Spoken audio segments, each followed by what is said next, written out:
হান্নান মাসুদ, কেউ বলেন যে মাংস মাসুদ, কেউ বলেন যে কান্না মাসুদ, একদম কিটকিটে একটা ছেলে ছিল। এটাকে বলে কপাল। একটা জিনিস কি জানেন, ক্ষমতা আল্লাহর তরফ থেকে আসে। এখন এটা যার কপালে আছে, এই রাষ্ট্রিকা তার কপালেই পড়ে। আলোচনা সমালোচনা এই দোনোটারই শেষ নাই। আপনার এনসিপির মধ্যে সর্বোচ্চ সমালোচিত কয়েকজনের মধ্যে একজন ছিল হান্নান মাসুদ। এমনকি তার নিজের বক্তব্য নিজের জন্য কাল হয়ে দাঁড়াইছিল।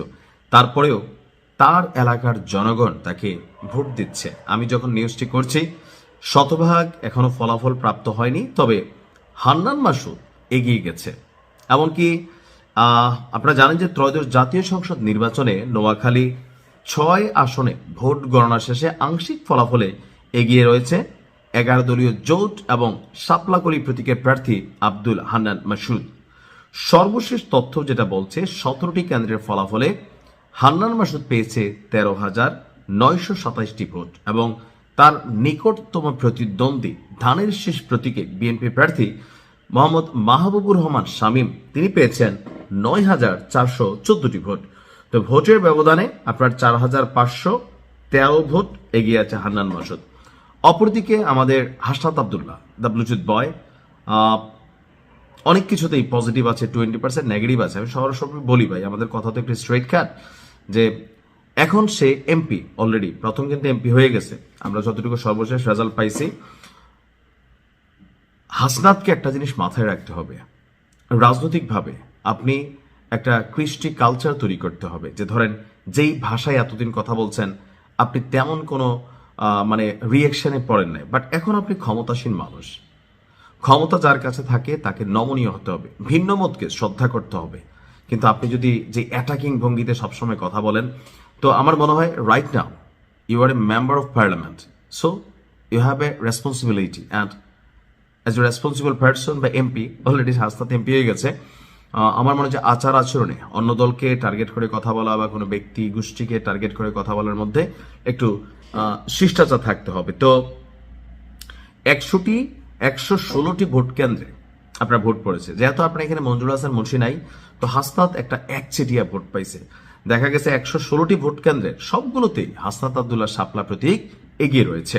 তিনি 1,72,000 ভোটে এগিয়ে রয়েছেন। আর তার নিকটতম প্রতিদ্বন্দ্বী গণ অধিকার পরিষদের ট্রাক প্রতীকের প্রার্থী জসিমউদ্দিন 26,000 ভোটে এগিয়ে আছে। অপরদিকে ঢাকা 11তে এগিয়ে আছে নাহিদ ইসলাম। বুঝতে পারছেন এনসিপির তিনি একটা প্রধান জায়গা হোল্ড করছেন। তো রামপুরা, বাড্ডা, ভাটারা, হাতিরঝিল এই এলাকা নিয়ে আপনার ঢাকা 11 আসন। আর একটি কেন্দ্রে ভোটের ফলাফলে এগিয়ে আছেন জাতীয় নাগরিক পার্টির আহ্বায়ক নাহিদ। ধানের শীষের মনোনীত প্রার্থী আপনার কাইয়ুম থেকে 148 ভোটে এগিয়ে আছে। তা আমার মনে হয় যে এখানে নাহিদ জিতবে না, কারণ এখানে আপনার জাস্ট হচ্ছে একটা কেন্দ্রের, আসলে আমরা যখন নিউজগুলো করছি একটু একটু করে আপনার তথ্যগুলো সামনে আসছে। তো 148টা ভোটের একটা কেন্দ্রের ফলাফল, এখন এটা হইতে পারে নাহিদ অধ্যুষিত অথবা জামাত অধ্যুষিত বা এনসিপি অধ্যুষিত এরিয়া। তো সবকিছু মিলিয়ে নাহিদের যে ভোটের পার্সেন্টেজ 148, এটা নাহিদের জন্য হারের দিকে নিয়ে যাবে। বাট হান্নান মাসুদ সে যে জায়গায় গেছে ওই জায়গায় সে উপর উঠবে। আর হান্নান মাসুদ কেন ভোট পাবে বলি, ফেরি ইস্যুতে। এই যে এলাকাটা, এখানে একটা ফেরি নিয়ে এলাকার মানুষের দীর্ঘদিনের স্বপ্ন ছিল।